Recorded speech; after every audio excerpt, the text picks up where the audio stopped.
Mesdames et messieurs, bonjour. S'agissant du plan d'affaires financier et commercial de votre business plan, alors pour le chiffre d'affaires, il faut se baser bien évidemment sur un sondage terrain qui renseigne sur le comportement du client ou du consommateur pour un quartier ou une région ou une zone déterminée.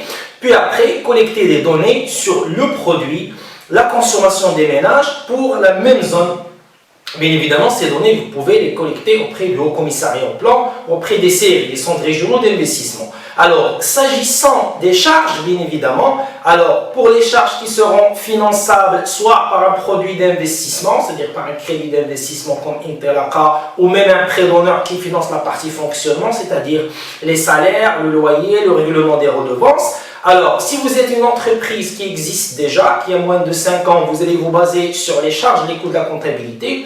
Vous avez les factures et les coûts comptabilisés. Si vous êtes une entreprise nouvellement créée ou un porteur de projet, vous allez collecter des devis estimatifs, des offres de prix, bien évidemment, ce qui va constituer les pièces maîtresses et pour le financement et pour le business plan. C'est comme ça que vous allez constituer, bien évidemment, les charges.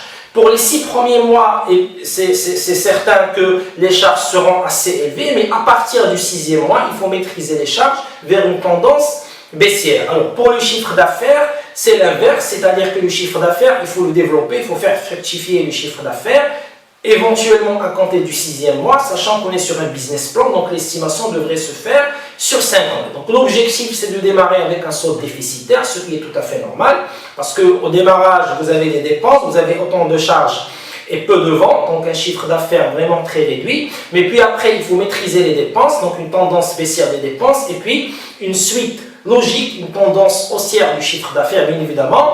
Il faut partir sur une hypothèse, mais les ventes doivent évoluer de manière logique en fonction du niveau d'achat des ménages, en fonction du niveau de vie des gens sur le quartier ou la zone déterminée et en fonction bien évidemment de la commercialisation par quartier ou zone géographique. Puis après, vous allez vous retrouver avec un solde excédentaire pour montrer que votre projet globalement est un projet qui est rentable. Donc voici des explications de plus sur le plan d'affaires financier et commercial qui fait partie bien évidemment du business plan. Merci encore une fois pour vos encouragements. Merci d'avoir suivi cette vidéo et à très bientôt.